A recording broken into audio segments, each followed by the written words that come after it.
Me. I pledge allegiance to the flag of the United States of America and to the republic for which it stands, one nation, under God, indivisible, with liberty and justice for all. Okay, let's go right to public comment. Is there anyone online that wishes to comment? Okay. Approval of minutes. We were just speaking about this. Jack, I'll turn over to you. Thank you. I'd like to have the meeting minutes come back again at the next meeting with some more direction. Thank you. Okay. And new business. Let's move right into the financial reports, Jeff.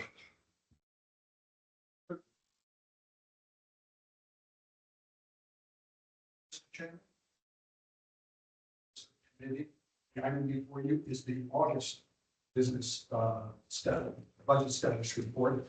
And at this particular time of the year, we're about 18% or 17% of budget. That's where our target is. However, that being said, as you're aware, there are a number of charges we have in the beginning of the year that really are dominant because we have all of the charges up front and then you don't see it toward the end of the year. And it's kind of split. So I'm not going to go into great detail on all the individual ones when we see that, but you're familiar that we went over that last month. Yeah. Operating revenues. As you can see, what do we do?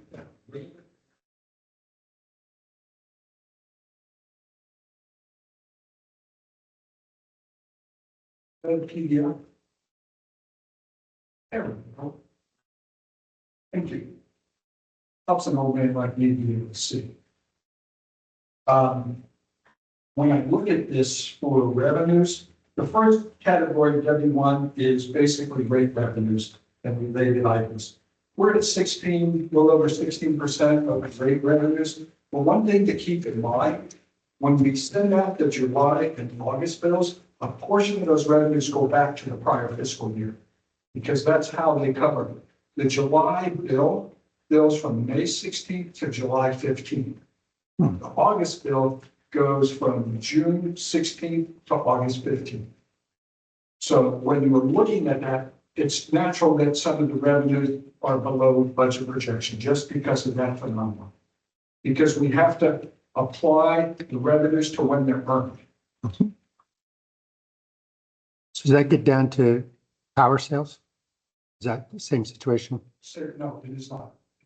It's different because that is they do that by month. And in the case of NCPA, we've only had 1 billion so far. So that's why we're low. Okay, and same with, we've got that, but, okay, so that's the North Fork power sales. Hogan's ahead, North Fork's behind. Yeah, Hogan's is more in line with the monthly, which is a little bit behind. And remember, we may get the money in September, but if it isn't posted by August 31st, it goes to the next month. We'll see a big difference next month. Yeah. Okay, so on the delinquent account charge, that's up almost 30% of budget. Are you seeing any trends there? I mean, I knew we were at like 10%. Is that amount growing, decreasing? It's interesting because when you were looking at that, it's growing, but that's because I think there's an educational process. People are getting used to it, know that it's there. The goal with that type of delinquent or late fee is to get people to pay their bills on time. My hope is once they see that and they say, oops, I better pay on time, that revenue will go down, but we'll also have less delinquencies on our bill pays. And that was the idea of rolling this out to see where we stand. It's going to take a good 6 months of data to see where we are, because remember, we only bill bi-monthly. So 6 months is really 3 billings on cycle 2, 3 billings on cycle. We bill every other month. Every other month, Okay. we bill every month. 1 month is cycle 2, the next month is cycle 1. It just goes back and forth. But people get billed every month. Yeah. Right. Just 2 cycles. And the increased rates that we put through before, they went into effect in July, right? July 16th. So we'll begin to see whether we're getting an increase in delinquencies as a result of the increased costs over the next several months. Right. And just like I said previously, with the way we allocate revenues to when they're earned, the rates didn't go into effect until July 16th. So the billing we got revenue in July, that billing isn't applicable to the new rates. It's only from that point on that we get rates. In fact, the August billing is 3/4 of the new rate. I'm sorry, 1/2 of the new rate, 2/2 and 1/2 of the old rate. So we'll begin to see how this is impacting by the end of this calendar year. Yes, sir.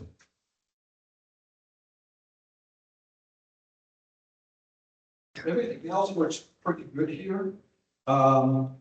We do have our revenues under miscellaneous income.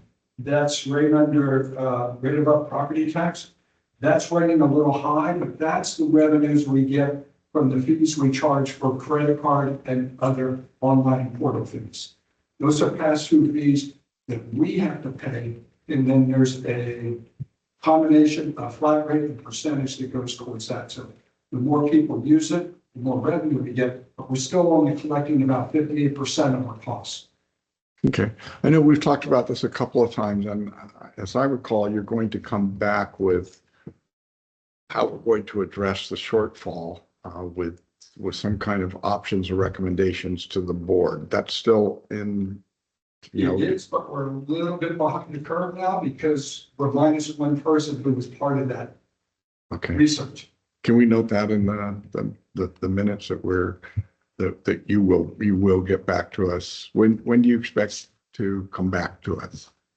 It may not be until November because we have a number of issues going on and I'm short staffed right now. Understood. So I'm wearing Kelly's hat, my hat, and a few others. So I've got it thrown up on what the alternatives are for global pay. That's who we use. Right. And we used Paymentus in the past and all the others, but I'm not up to speed on that. I got you. You mentioned you're a person down. Want to unpack that? Yes, Somebody, Kelly Richards has left. okay, I did not know that. Yes. Her last day was September 8th. And how are we doing for replacing her? We've got some qualified candidates and they're going to be a fairly quick turnaround on that, or? So probably a topic for a different meeting, but we have a plan in place because Jeff has announced his retirement too. So, Yep. so That really scares me. plan again. 2027, right, Mr. Myers? Okay, I'm sorry, I just, So we have a plan in place to address those positions. okay, yeah, it's sounding urgent. Okay. Jeff, when's your last day? We look targeting December 31st. Actually, December 30th. Okay, so we should get our stuff together by then. Oh, Any questions on operating revenues? Now, one of the things I want to point out here too is one of our larger contributors to our operating revenues is property tax. And obviously it's a zero at this particular point in time. So that kind of restricts our cash flows. Right now, our cash flows are totally dependent upon rate revenues. We get property tax revenues in January, in May, and supplementals in August. We get about 54% in January, about 50-some% in May, and then the remaining balance in August. Okay, so August is really residual. Just- Yeah. Okay, do we have Larry on? Yeah, I think we can keep going. We can keep going on this. Okay.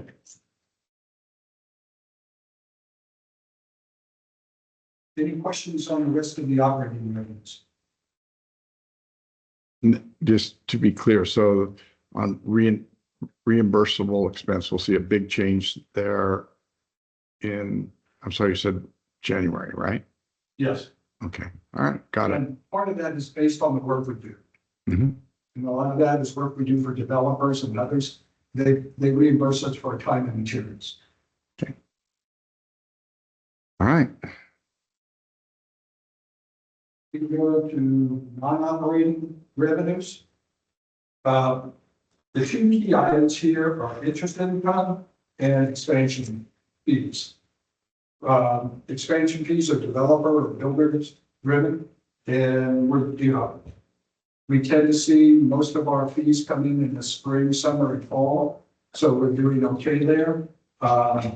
It is not a budgeted item because it's very, very hard to predict. Mhm. But these fees are restricted to their uses. They go into the individual service areas, whether they're water or sewer.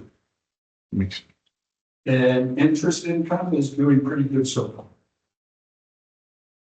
Rates are still rather high, although I see there's been some indications that things are going to start slowing down and coming down. So our chamber asset management has been locking in as much high rates in a little longer term because we have limitations on our investment policy. We're kind of pushing the boundaries, but it's time now to lock in before rates start to drop. find out tomorrow. Yes. Any questions on non-operating revenues?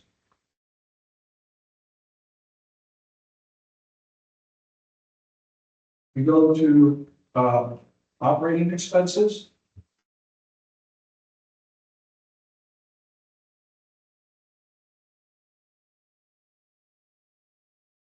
Overall, we're just under 15% of budget for operating expenses, where the projection is 17%.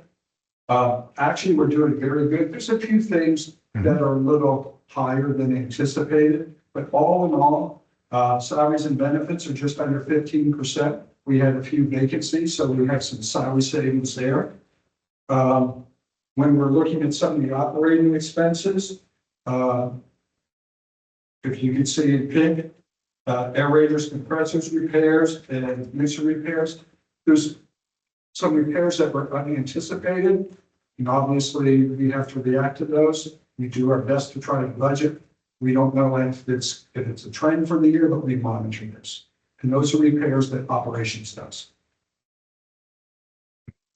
It's really the overall number and we're doing well on that. So Yes. And when we're looking at that,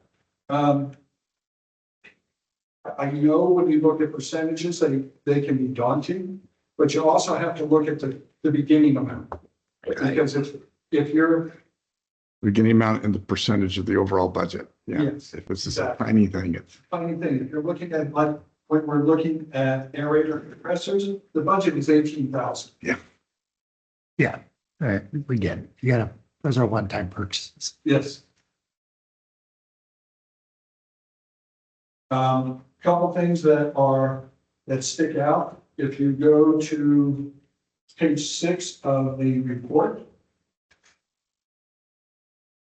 this is where you see most of the pink. We've talked about this before. Retiree employee costs. A lot of that is we reimburse employees who are part of PERS. Well, let me back up a second.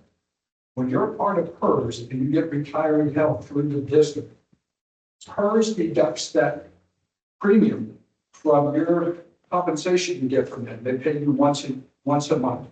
So if it's $700, they will deduct $700 from your stipend, retirement amount, but the district backfills that. We're always 1 month ahead of our payments. So if you get a first check at March 1, we give you, if we pay out that amount in February 28th. So we're always 1 month ahead of our costs. So when you look at this, it's 3 months of payments, not 2. Mhm. Okay. That net expense, that's concerning. This is what goes to collections. Yeah. We're tracking that. If we go down to insurance, okay, wait, sure, so the 14%, that's overall water and sewer, sorry. yes. Okay. All right. So, Michael, I think this needs to be brought to the full board. Really, we've kind of gone back and forth a little bit with this. That's that gets to be a problematic percentage, from what I see, and we may have to be making some tough decisions on shutoffs or other things. But I think the whole board. Do you have any thoughts on that? Yeah, maybe we bring it back here again first and look at the trend over time and then look at maybe what the policy options are. And then go from here to the full board. Okay. But either way would be fine with me Okay, to get into a little bit more detail. so we asked for that. When could we expect that? Uh, Should be able to do that at the next finance committee if you'd like, or if you want it to go straight to the full board. No, I'm fine we'll kick it around here and then we'll kind of go with whatever, maybe option one, option two, our finance committee recommends. Sounds good. Any thoughts on that, Jack? I think it's something my gut tells me this could be a growing issue. So I'd rather be in front of it. Yeah, And it goes along with the teacher plan and everything else. yeah. Yes, or we can do that next week. Okay, thank you.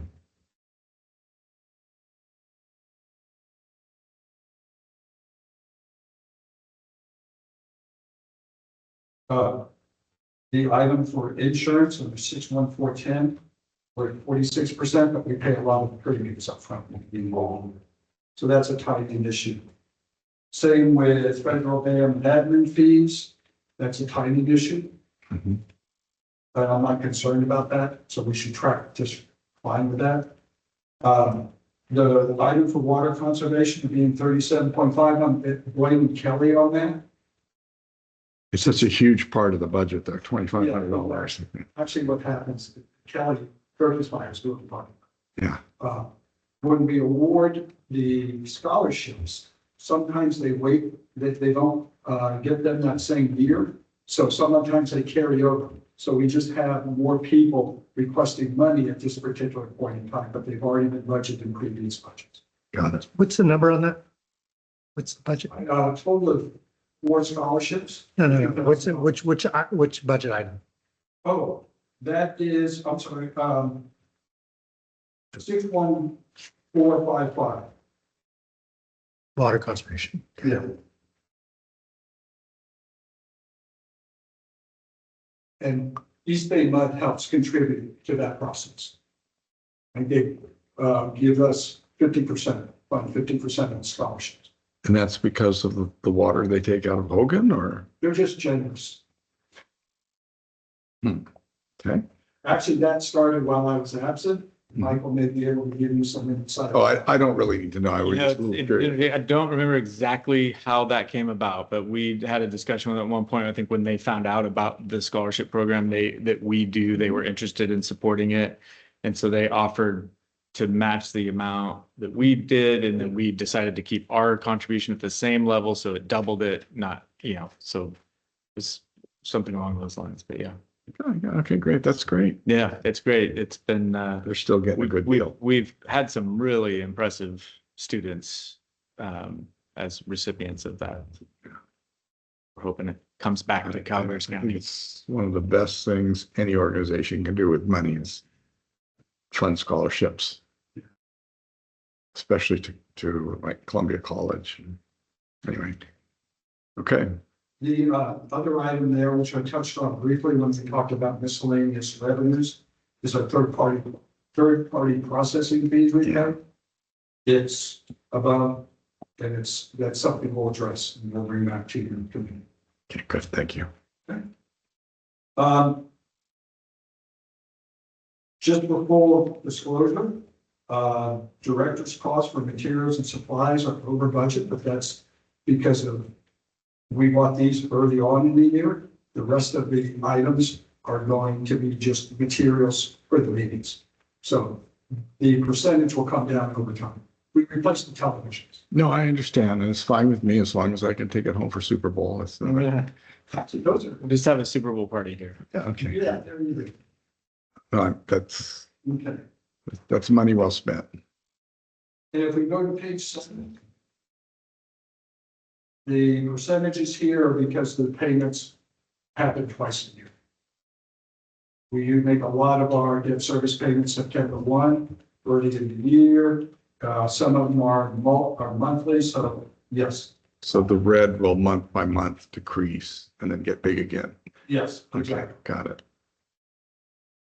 And in this particular case, even though are like our interest. Basically, it's interest in principal in September. And then interest in February or March, depending on how the debt schedule is. We always pay a little bit in advance. So even if it was due September 1st, we cut the check and got it out the door before then because we don't want to be delinquent. So it'll show up in August. There is more detail if you want to go to the different departments, but I think we ended up covering quite a bit of it in this discussion. It looks like we're tracking on everything. I mean, nothing, is there anything in here that causes you worry?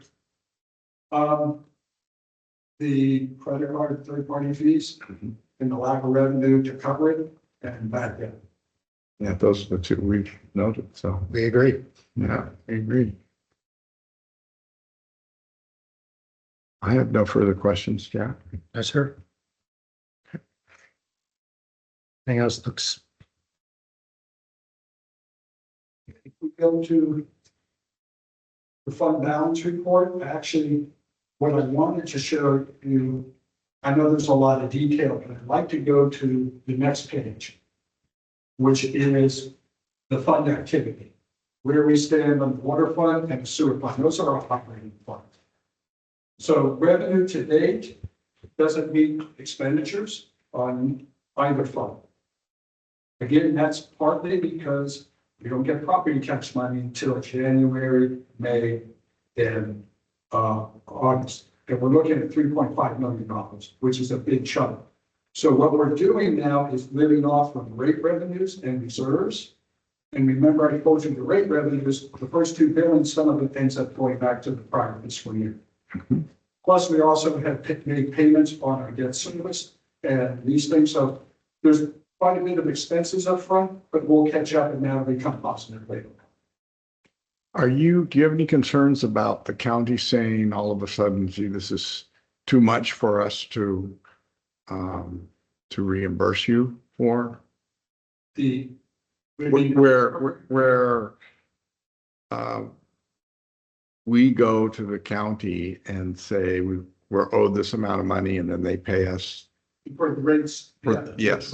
No, I think Yes. are you just talking about the property tax disbursements? That's what, yeah. Yeah, that's baked in. The county wouldn't be able to adjust those percentages, at least not easily. No. So we would have to, there would be a process there. No, I guess my concern is it's a lot of money for the county to be moving into our account. And is that problem for the county? No, I mean, they collected from the. They're a pass through. Yeah. Yeah. And there's that, but there's also several components within Mhm. the property tax disbursements. Mhm. There's a general property tax fund amount, which is only about $700,000. The rest of it are improvement district fees that apply to certain areas. And its passes a large one, Copper Cove and such. Those aren't actually property taxes per se. They're improvement district fees. So Okay. that makes up the bulk of the quote unquote property taxes we receive. But it's collected by the county tax collector and then it's just a pass through to us. Okay, sorry, I'm just a little bit confused. When we're looking at the balances where we get the money in January, where does that money come from? It's, you pay your property taxes in Right. December, right? Yeah, That portion that you pay in December gets split out to all the public agencies. Okay, but throughout it- in January. okay, that's the money that's going to bring us back into the black. Yes, Okay, got it. so please pay your property taxes on. We appreciate it. My bank makes me. of course, county loves teeter. Yeah, Yeah, and the teeter program is separate from that. It's also collected by the tax collector, but it is different than what we're talking about here. Yeah, I understand now. Yeah. yeah. I don't know if you had a chance to go over the CIP projects. Mhm. Do you have any questions? And I'm trying to run through this because I know we have people on. I don't know if I know enough yet I mean, I don't see anything well, I'll go to your same question. Is there anything of concern that we should be concerned about that you see here? Not at this particular point in time. We've got some projects that are coming to a close that are good. I will be reporting back next month on our loan proceeds from the 2022 loans, because we took out a water and sewer loan, and we're getting close to the end of using those funds. So I want to bring you up to speed on where we would see all the proceeds of those and what we can do with any extra interest earnings we have. Okay. It's a separate topic in itself, and I'll say that for next week. We're just looking to spend the money is what we're trying to do. Yeah, understand.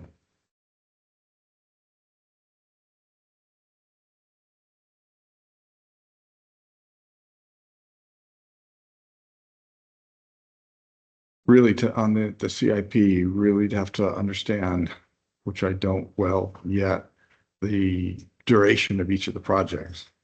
And yes, because it's the planning, environmental, design, construction phase. There are multiple phases. So some of these projects go 2, 3, 4 years. Yeah. And my suggestion is if you have time to log on and listen to the next engineering committee meeting, because they go through a review of each and every project they're working on.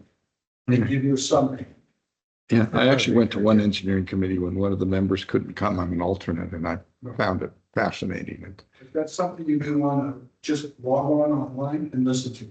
Yeah, Nice. and a couple of those on the water side, and we budget for them, but they're not, we don't necessarily control the timeline. So for the Hunter's Raw Water pump station replacement, that's a FEMA grant that has been in the works for several years now. They funded the phase 1 design and environmental. We've been waiting for the phase 2 construction funding for a good year now. At least I think we're supposed to get hopefully good news this month on the disbursement of the construction funding so that we can get a contractor on board and get that project underway. But that's 3.2 million, I think, Yeah. the CIP for water for this fiscal year, and we can't control the timing of that one. And so, and the same is true for the West Point drought water supply project. That's another FEMA grant funded project. We're hoping to see that money come through and implement that this fiscal year. But again, that remains to be seen still. So the rest of this, though, well underway. January Day to be is a big chunk there in water. We'll get that wrapped up hopefully by this spring. But that project's been underway for a year already.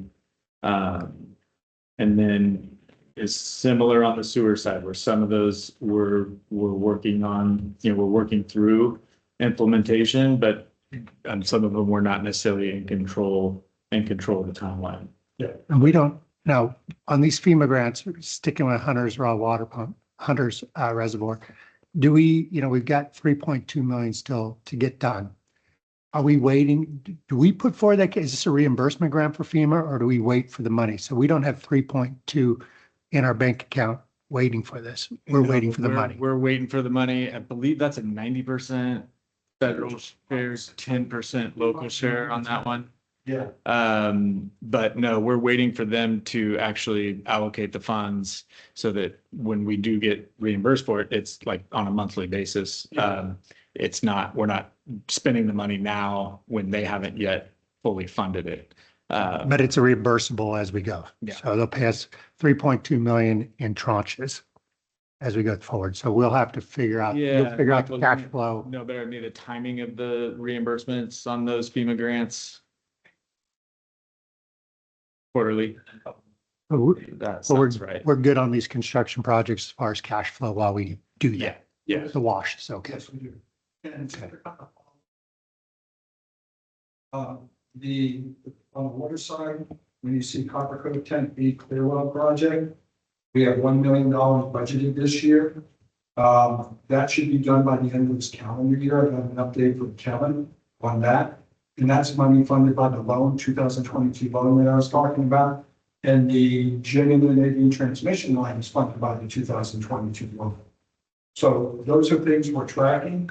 And the other thing that's when Michael was talking about looking through other agencies, On the sewer side, the very top project, Arnold Secondary Flare Line, we're funding that with a USDA loan. But we're struggling, USDA Rural Development went through significant cuts in staffing, and they have different people involved, and it's been slowed down tremendously as far as getting that out the door. We still haven't been able to got authorization to go out to bid. So that's where the timing is outside of our control. We wanted to be in construction on that project already. Design's been done for a while. We have to keep going back and jumping through new hoops that USDA that didn't exist before. We've used them for a lot of different projects. So it's been really challenging, but I hope getting close so that in that one, considering the time of year already, by the time we get that out to bid, hopefully soon, get a contract awarded, we're really waiting until the next construction season. There'll be snow on the ground up there. So get a contractor on board, start purchasing supplies, get everything ready to go so that when the snow melts, we can dive in next calendar year. But how much of that gets done this fiscal year, we still don't know. As long as we've got, I'm not worried about once we get approval and we're getting reimbursed. I just want to make sure we've got the cash too. We've got a lot of capital projects, so there'll be a lot going after and coming in to just want to make sure we get covered. Yeah, unfortunately, USDA actually requires interim financing for Oh, do those loans, and it's at a significant expense. So we're working through that process. So USDA makes you go through the same process that a private Yeah. Well, USDA process would go through. they used to provide you funding, they make interim payments, like quarterly payments, they stopped doing that. You have to complete the project, be accepted by USDA before they reimburse you for the entire project cost. So they had set up to do interim financing, and we're going through that process. We'll probably be back to your board in November to be able to approve the loan documents, but they reimburse you for the interest. And it'll be an interest-only loan through a regular commercial bank.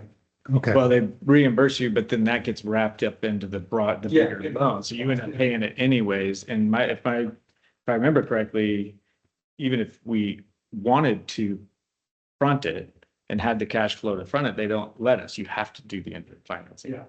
Yeah, It's a $10 million project. and they charge a lot of fees.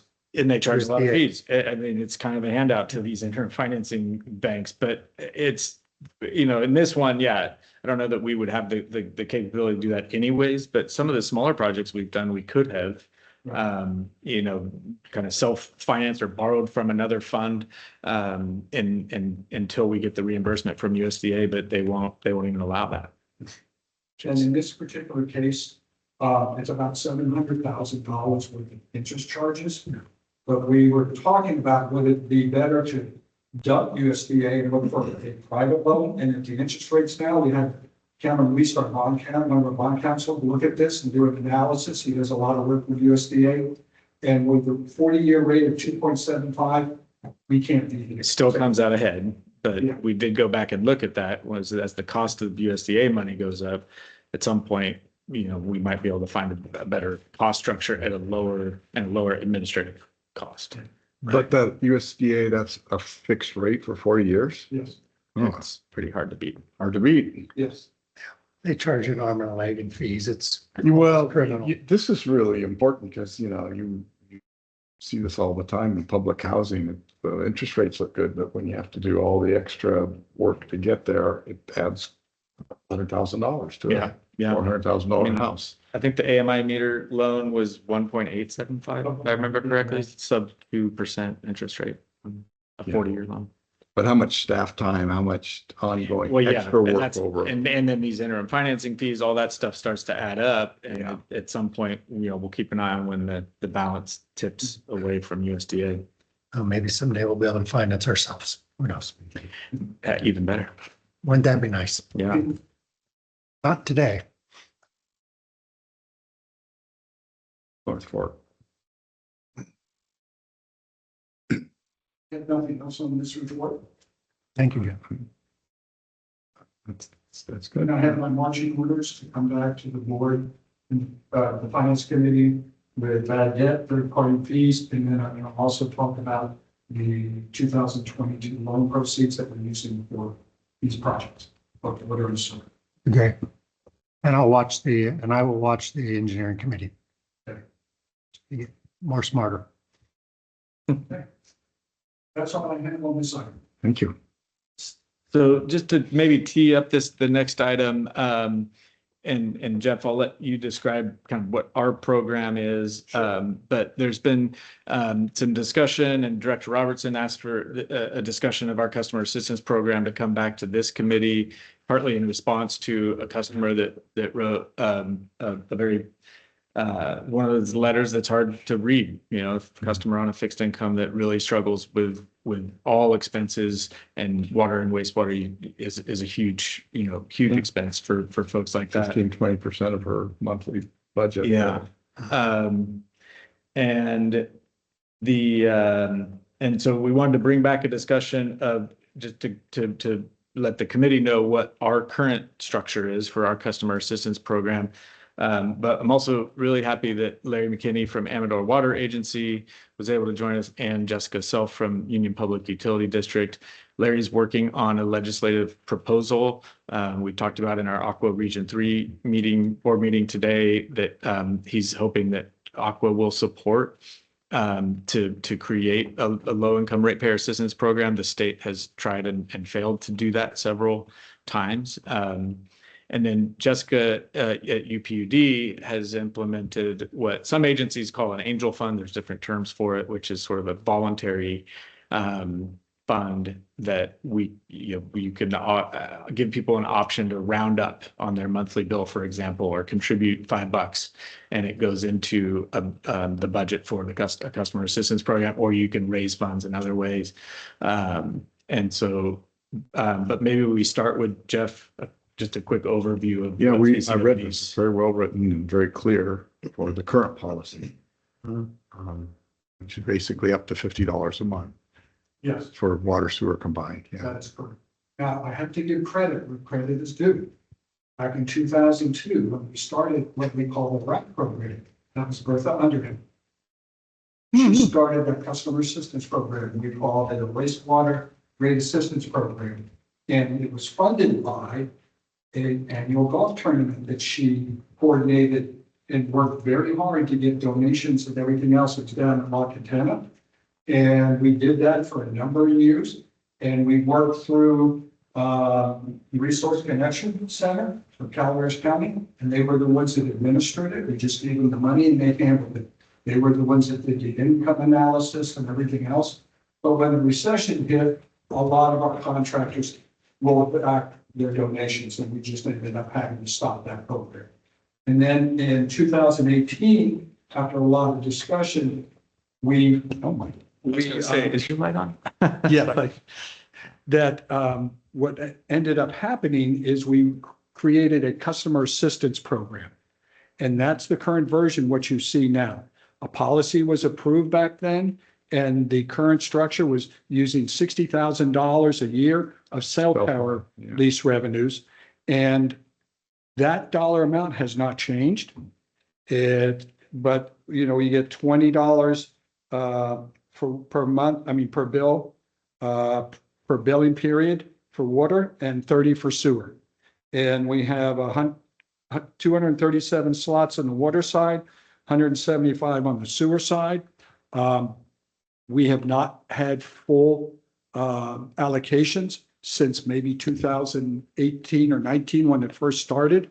So there's always slots available for people who want to enroll in this. They provide us a recent copy of their PG&E bill, which basically shows their enrollment in the PG&E care program, which is at or below 200% of the poverty level.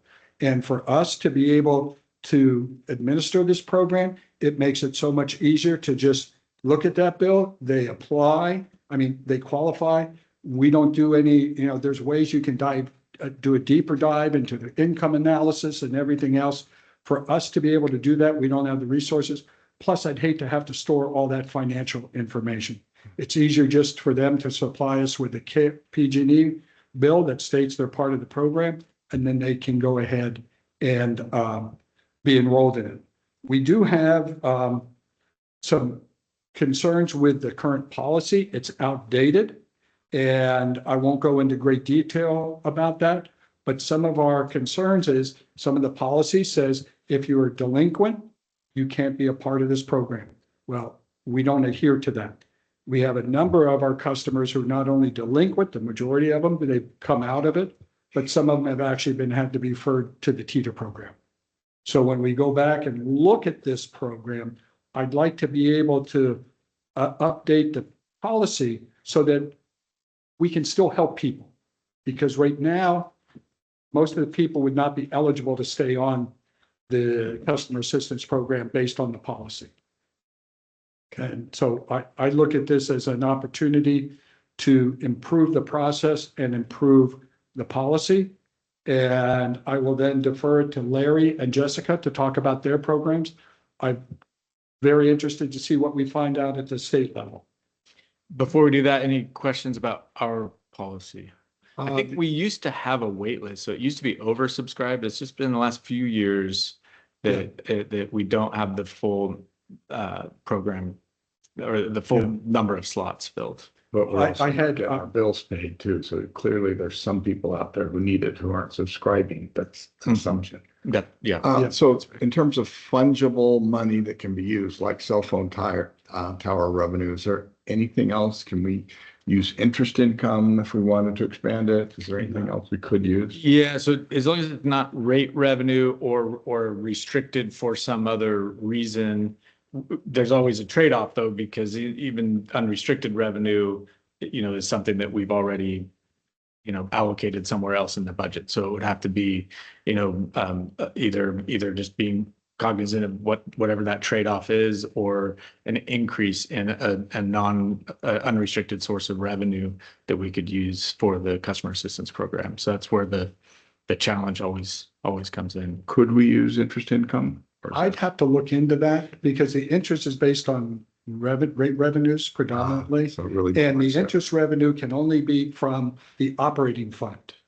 It cannot be for any of the other restricted funds we have. I understand totally. Yeah, I think it would depend on the interest. Power revenue would. The source. qualify. Hydropower revenue would qualify. Nice. Okay. Well, the thing, I look at something and my sense was the letter from Terry Asper was honest and Yeah. struggling. And the issue is someone who's, probably 15% of her net income needs to go towards water and sewer. It'd be really good if we could help the most, a little more than this. So I guess the thing to look at is there an affordable way for us to go up another $10 on each of them or $20 on each of them? I don't want to give money away that we don't have, but that's my sense. Right, yeah. Yeah, so that'd be a question for the full board, but we can absolutely come up with a proposal to review those dollar amounts and look at other sources of funding. Okay. Which might be a good segue if we go to Jessica first. And maybe Jessica, if you don't mind, just kind of talk us through what you've done. Jessica Gerkensmeyer? Jessica self, yeah. Oh, sorry. Sure. Oh, she had to drop off. Okay. Like I said, they established kind of an angel fund program funded by voluntary contributions. And she texted me earlier today and said it's also like UPUD merch that they sell. Any proceeds they get from that, anywhere they can find it, an unrestricted additional source of revenue, so it's not impacting the budget. They're looking for ways to put funds in there. Has she run this program? This is already operational. Yeah, it's operational. How much money have they raised? That I'm not sure. We'd have to get. I looked online, it's called the DROP program. And right. I think it's $10 a month available to available to customers. How much money through the angel program has been raised? From them, I do not know. But we'll find out. Maybe she'll. To be honest, I mean, if it's a cool idea, but if it's not raising any money, we don't need to. I know there's a lot of large, the idea, the first I heard about it was SFPUC, where they have, you can round up or you can contribute $1 or $5 Sure. or whatever. And when you have that many ratepayers, it probably generates quite a bit of money. We'll go to Petco and hit the. Yes. Yeah, exactly. Yeah. So, how much would we be able to generate? I mean, I think, I think we have a lot of ratepayers that are concerned about the affordability issue or that are affected by it themselves, but then others that are concerned about it that would probably round up and, make that small contribution. So, or we could do another golf tournament. There's other ways to raise, raise revenue for those programs. Those golf tournaments, we used to raise about $8,000 a year. Bertha did a phenomenal job.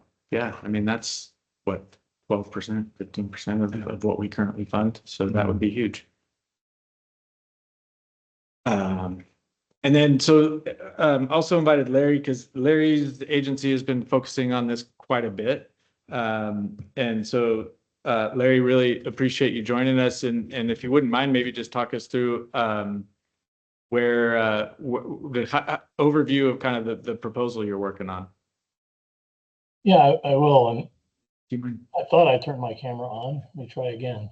Can you hear me? Yeah, we can hear you very Hear clear. you, Thanks, Larry. Okay. Yeah. I think I'm on now.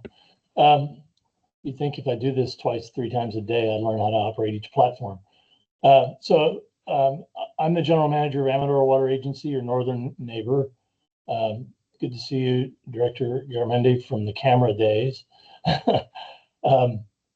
So we face the same kinds of problems that you do and all the foothill agencies do with a small rate base, and we're all spread out and we have old infrastructure. So there's a lot of pressure on the rates because of that. And then also with all of the inflation that we're seeing, particularly construction cost inflation. So our agency, when I came on board 5 years ago, my board said that one of our highest priorities was addressing old and failing infrastructure.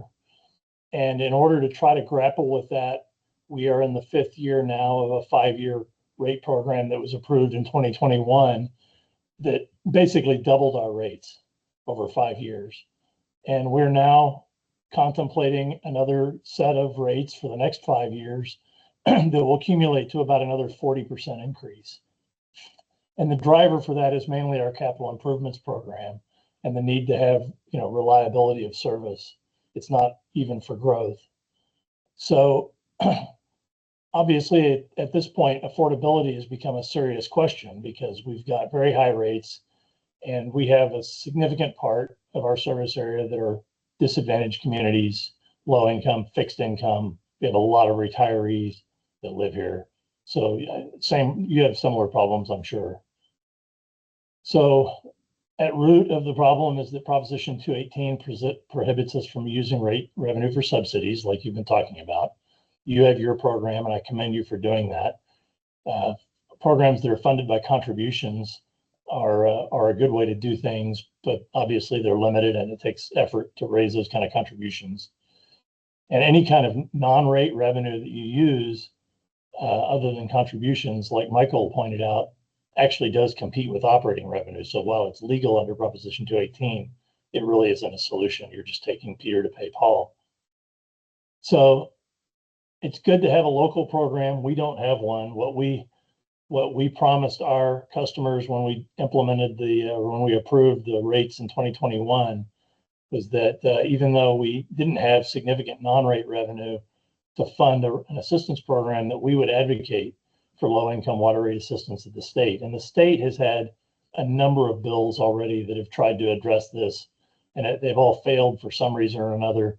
Usually it's because they either don't identify a funding source and the governor vetoes it, or because they identify a funding source that's unacceptable to the water agencies and we end up fighting it.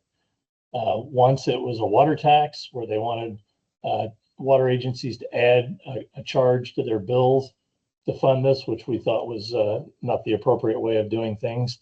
And another time they tried to have a contribution program like what you were just talking about, except that their idea was that they would require us to calculate a certain contribution based on how much cost we expected to use, and that we would just put that on people's bills as their contribution and take it from them unless they opted out, which we didn't think that was a very credible way of doing things with customers that we want to trust us. But to me, the bottom line is this problem exists all over the state. We have a strong need for low income rate assistance, but every agency has low income customers. Agencies and water systems are not economically equal. And so when you talk about having a locally run program, agencies that are already fairly poor are trying to address this, while you have other agencies that are fairly wealthy and can provide better benefits than what we can provide for almost nothing that matters to them. So it's not equitable that way. The state declared that there was a human right to water, and that includes affordability. And so my view is, and a lot of my colleagues' view is, that the state should step up, preferably with general fund revenues, to pay for a state implemented low income water rate assistance program.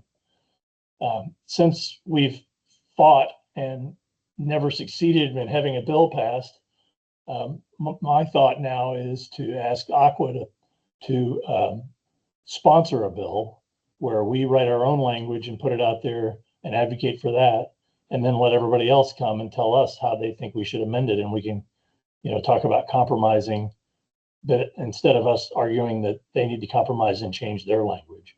So I have language that I've written. I'm preparing to submit that to Aqua. Their submittals are due on Friday for the coming legislative year. The language that I've written is based on SB 350 this year, which was a bill that we were working on with the environmental justice advocates.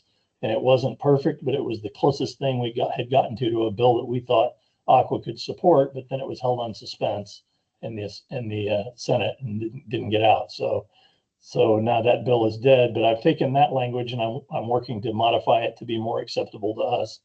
But the language of the bill what I submit as language isn't really important. We know that the Aqua experts will go over it.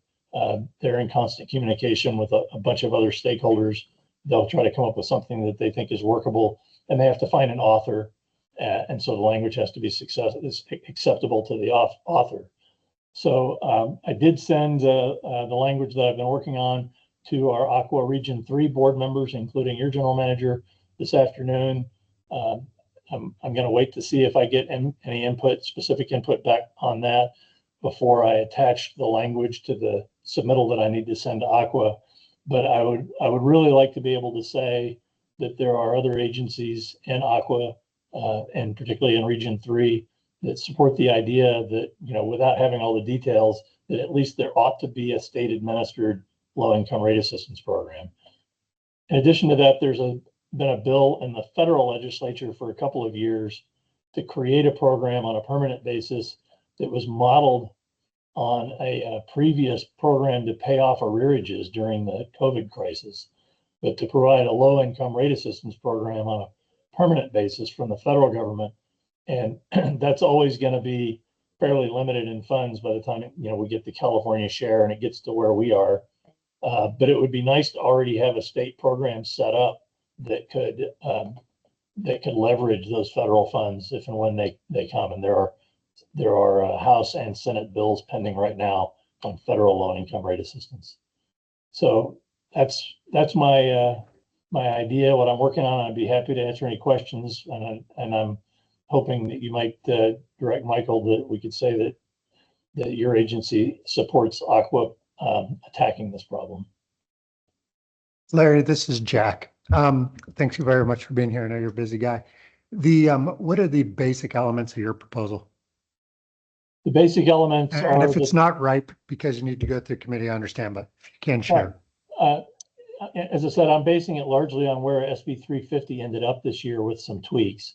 So the proposal that had been worked out, that was agreed to by Aqua and the environmental justice agencies and a few others, was that the state would create a fund.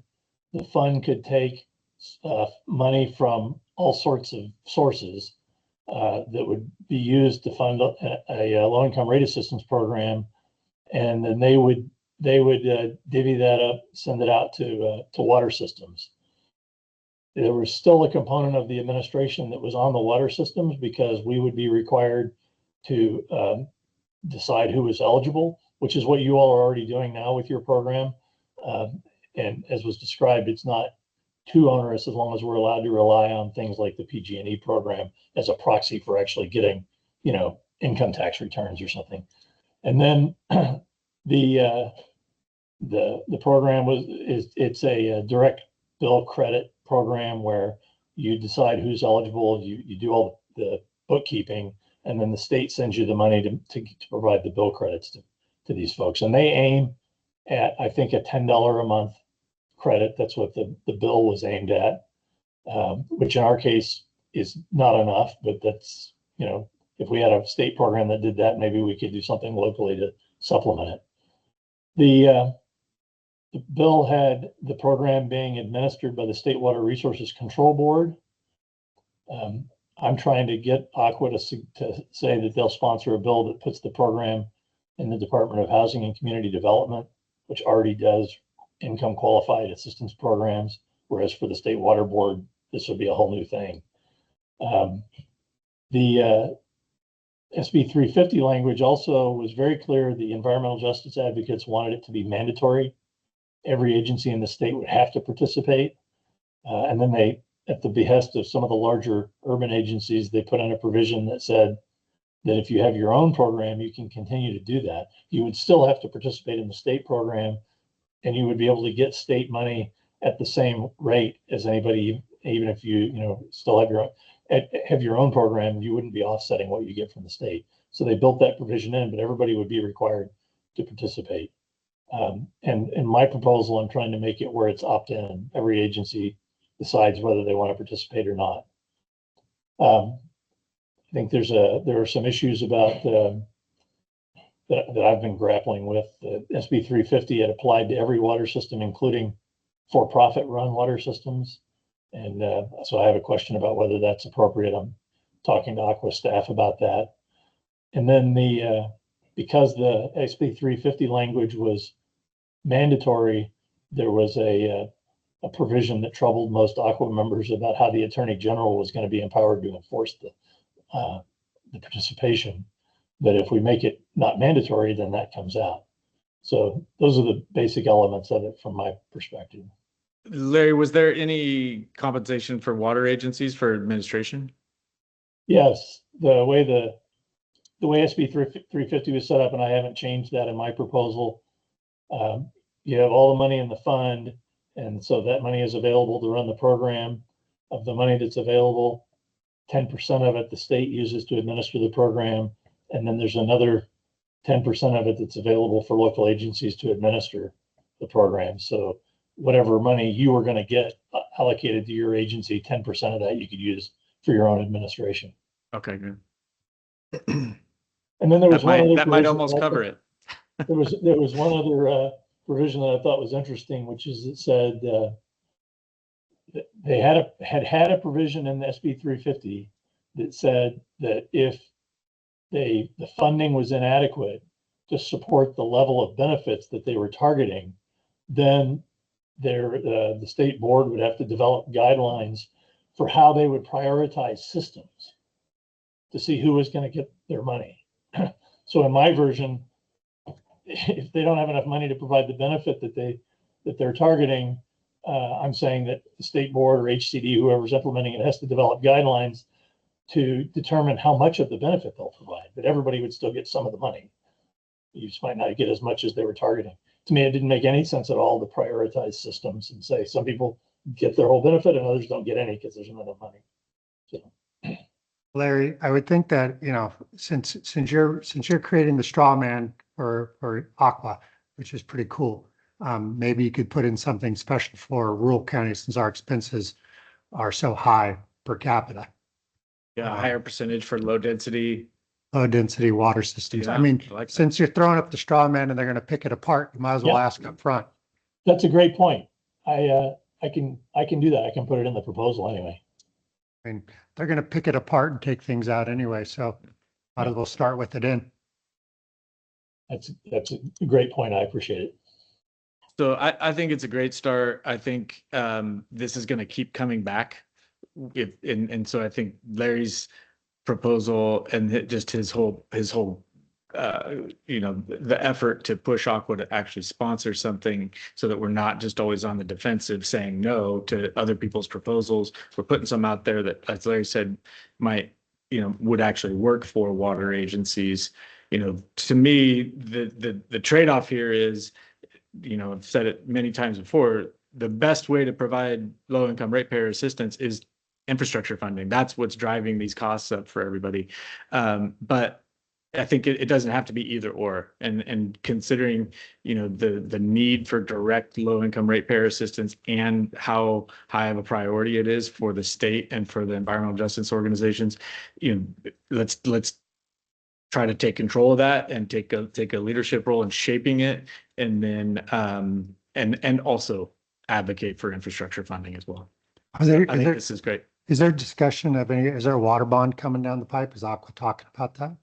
So we're waiting on implementation results for Prop 4, because I don't think we'll see another water bond anytime soon. Because Prop 4 was not as big as what we had initially thought, but it was pretty big. And so I think it'll be several years before we see another water bond, but we don't yet know exactly how Prop 4 is going to be implemented.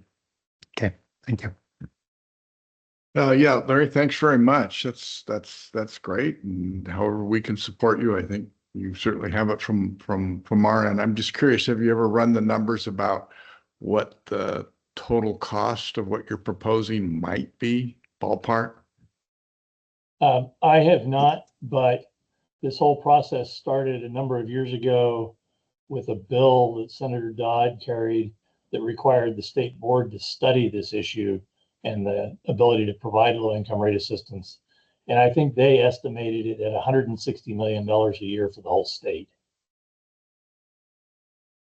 Yeah, that sounds like money well spent to me. Yeah. I also just want to add, I've been here at Amador for 5 years now. We've certainly, when we had our rate hearing, we had a lot of people show up that were Social Security, living on Social Security, retired people on fixed incomes. The stories are heartrending. And also in my previous life, I've been on your side of the dais as an elected member of a water board. And I know these are very difficult decisions for you guys to make about rates and, affordability. And I thank you for your service. Thank you. Thank you, Larry. It's always great seeing you. And I think, Michael, it seems like you got support. Yeah, sounds good. From this. All right. Really appreciate your time, Larry. Thank you. Thank you. My pleasure. And I apologize if I'm the one that made it late so that Jessica had to jump off. No Hey, problem. Larry, No problem. Larry, It's all we need $100, not 10. And we need it specifically for rural counties. So Yeah. there's my ask. I'm with you. I Yeah. pay our rates. I want to see that. I'm not low income though, so I wouldn't. Yeah, I don't think you're going to qualify, but okay. Thank you. Thanks, Larry. Thanks, Larry.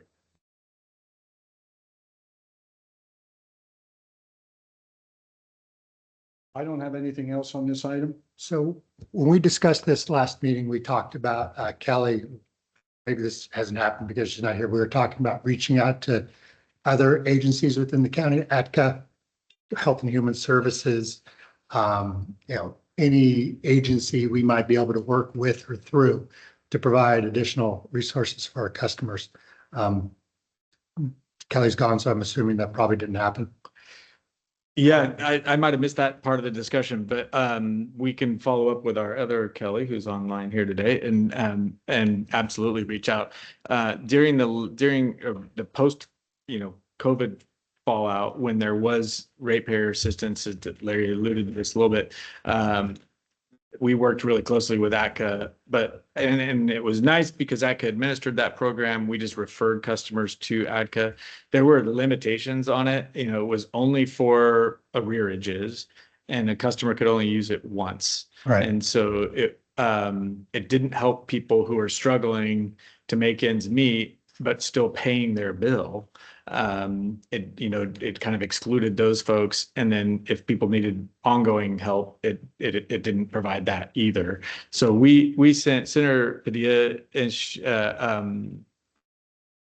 he authored some federal legislation last year, it might have been 2 years ago now, that Larry referenced, there's a new version of it that is kind of modeled after that. That was originally modeled off of a program that I'm going to blank on the name of it right now, but it is for heating oil in the Northeast. And they took that model and they have tried to apply it to water arrearages. And we offered a letter of support for Senator Padilla's bill with suggestions on how we think, it might be changed to provide, better support and ongoing support for low-income ratepayers. My point is, before we take this to the board and talk about revising this program, which I think we need to do, to bring it up to date, or ask them for additional funds in the future, understanding that's a zero-sum game on everything, is only one pie. That we've checked with every available resource, particularly Health and Human Services, and resource. We just have to overturn every rock.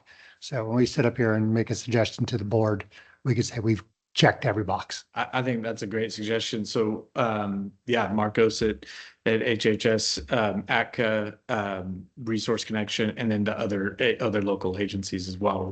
We should pull everybody together. Are you listening, Kelly G?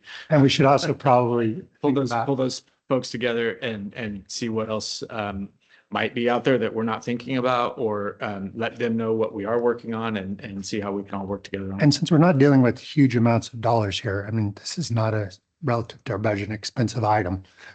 We should probably also begin, see whether there's interest from the community foundation. Since we're going to be asking people to round up, we should, maybe they've got an interest, maybe not. This isn't normally what they do, but Yeah, I like that. asking's just ask. Yeah. So if we could put that on the action, I'd appreciate that. Will do. We have Kelly online. Is Kelly G still online? Yep, I'm here. I'm just writing some notes down. Definitely, I'll take care of that. Thank you. Thank you, Kelly. Absolutely. All right.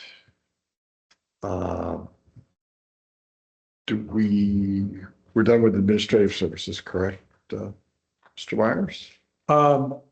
Yeah, we can move on to item number 4. That is you. So Yes. item number 5 would be general manager comments. Well, I have a few comments. Oh, okay. Please go ahead. Just want to let you know the audit is ongoing. The auditors will be here the week of September 29th. And Michael is pulling lots of hours doing the audit work that we're prepping for. That's fine. These auditors are new to us. So it's educating them and them educating us as to what they look for and vice versa. So generally the first year of new auditors takes an extra amount of time to complete the audit. Understood.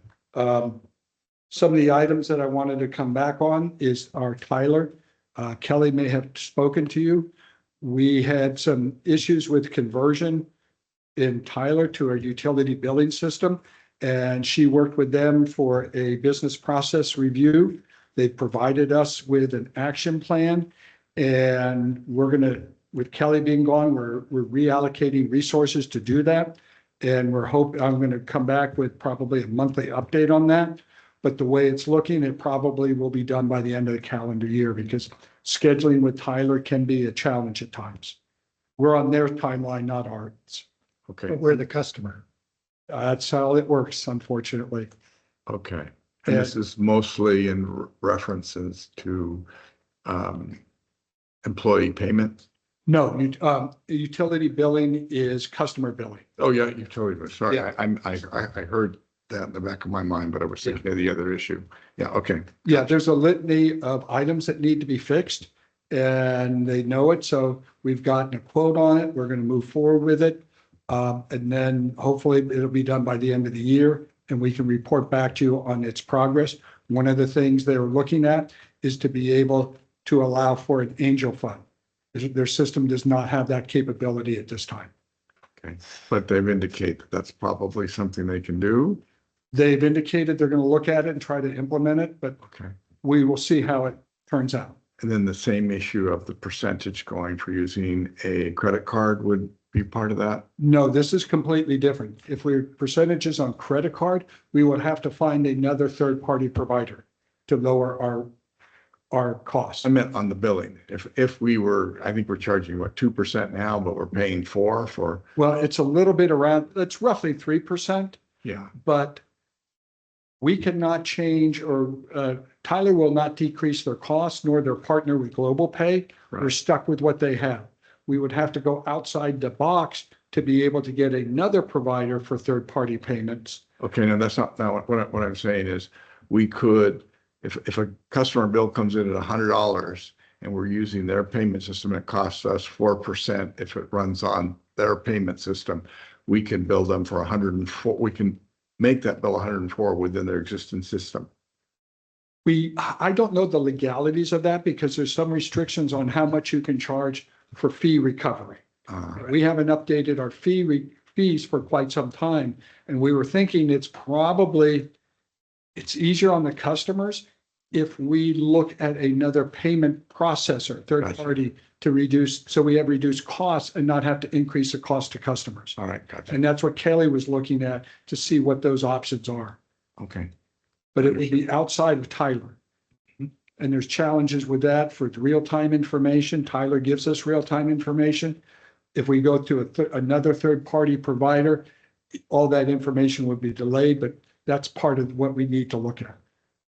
It is possible to raise the percentage. It's, we went through a process before, because we have to be really careful not to collect more than whatever it is that we are charged. Yeah. And so we didn't want to even get to 90%, but we could revisit where we're at and whether or not it's possible to close that gap a little bit. understood. Okay, That's all I have. all right, thank you. General manager comments. Not much other than if you were interested in engineering committee, it's tomorrow. And then we've got, that's not the normal schedule, but engineering committee was rescheduled to tomorrow afternoon. And then we have a board meeting, special board meeting next Tuesday morning, starting at 9. Okay, I'm aware of that. I'm sorry.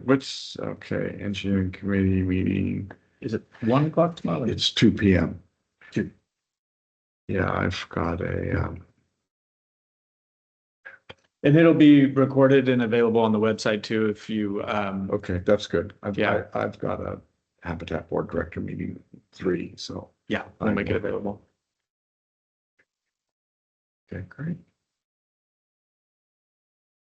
Can I talk with you after the meeting? I got a separate request, not to do with. Absolutely. With my own learning. Okay, director comments, any? Nothing. I think we made all our comments today already, no more from me. Next committee meeting will be Wednesday, October 22nd at 1 PM. Does that work for you? Well, I've got a board meeting. I thought we had a board meeting on the 22nd. we The were finance doing- committee's the 15th. Tuesdays. I thought we shifted it to Wednesdays. Yes, you asked if we could shift it to Wednesdays because I don't believe you're available on the third Tuesday of the month. That was my I am at recollection. 2:30. We're looking at Wednesdays. It would be the third, yeah. Are we looking at 22nd, which I've got? Oh, I take that back. It would have been the 15th. Okay, It should be the 15th. Yeah, Yeah. Unless you want to do the third, go back to the third Tuesdays and we could do it a little later in the day. So if that's something that, 30s is getting. Yeah, I've got I don't know how that happened, if that was something I said and requested, but the 2:30 meeting works well for me on Tuesdays. So if we're looking third, we'd be looking at the 16th. Are you free on the 16th? That's a Thursday. you mean the 14th? that would be the That's the 21st. Sorry. There's the 1 o'clock on Wednesday time. So it'd be, no, the 21st would be the third Thursday. Yes. That would actually The give us, next regular scheduled meeting would be the 15th, October Yeah. 15th, Okay, 1 o'clock. one of the things that we look at too, especially we have to go through month-end close before we can actually prepare, or Michael prepares a budget status report. So the timing of the calendar makes it kind of tough to get out for the 15th, but if you want to go back to 2:30 on the third Tuesday, we could do that. It actually happens because now we're doing every other month with the Habitat Directors meeting. So I happen to be free on the 15th. I am also free on the 21st. So Jack, I'll let you, you've got a busier schedule than me. So is there somebody here who has a reason they'd rather do one? I can do either one. I don't have a preference, Jeff. Looks pretty open on either 15th's open, 14th's open, and the 21st. But going forward, the third Tuesday at 2:30 works really well for me. I know I'm always going to be able to make that if that's good, but I'm flexible. That works for me. My only concern there would be if it ends up being a long meeting, then we're holding staff potentially past normal scheduled hours. But we can accommodate that if 2:30 is what works best for the committee. For subcommittee meetings, I mean, I can see how board meetings run long because we do so many subjects, but for subcommittee. Yeah, meetings- it's usually an hour. We can get it done. Okay, so Which day works for you? I would prefer third Tuesday. So that'd be the 21st? Yes. No, third Tuesday would be, Third Tuesday. third Tuesday is the 21st. October 21st.